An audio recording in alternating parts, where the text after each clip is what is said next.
চাচা বাউ পয়সা কও নতুন টিয়াটের কি খবর এবার?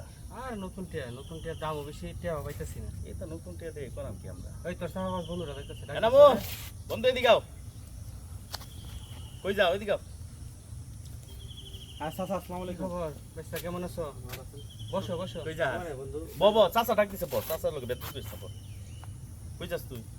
যাইতেছি একটু ব্যাংকে কিছু টাকা ওঠান লাগে, 4-5 লাখ টাকা ওঠাবো তো, নতুন টাকা আর কি। ঈদের আগে এত টাকা ফেললি কে বুঝতে চাচা আপনি জানি না প্রশ্নটা গেলে করলাম। এই যে কালকে সকালে মাঠ পড়ার পরে কিছু বলা হয়ে যাবো 30,000 40,000 নিচে কি সালামি আমি দিতে পারি? তুই 30-40 হাজার টাকা সালামি দেস? বিশ্বাস না হলে কালকে যাইস, যাই দেখিস। আর একটা ইতিহাস তো তোরা তুই জানোস না, আর এখন কইলেই তো কইবি চাচা আমার তো চাচা জানে।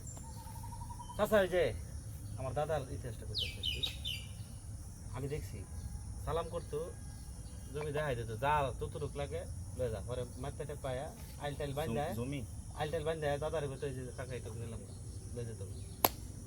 এরপর লাস্ট আমার দাদা মারা যাওয়ার আগে আগে একটা ইতিহাস কই, এটা হলো এক লোক আইছে, চাচাও মনে করলে জানি গেছি, চাচা সাক্ষী একদম চাচা ইনস্ট্যান্ট না ইনস্ট্যান্ট সাক্ষী।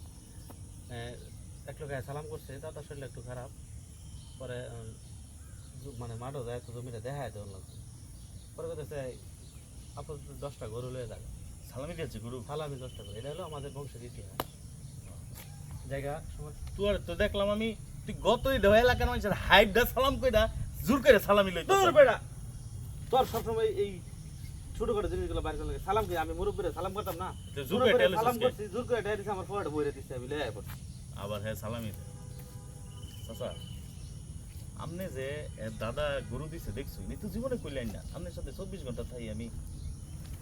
বাবা তোর বন্ধুরা তুই ঠিক মতো চিনা, ভালো মতো চিনা পাইছিস না। আসলে আমি তো সিরিয়াস মনে করছিলাম যে আমনে জানেন কইতাছ আমনে সাক্ষী আমনে জানেন। আরে এটা খালি আমার, আমি সব জানি, আমার সাক্ষীর একটা সাবাড়ি মারে। আমি তো কথা হইলো এরকম স্বভাব আছে দুনিয়া।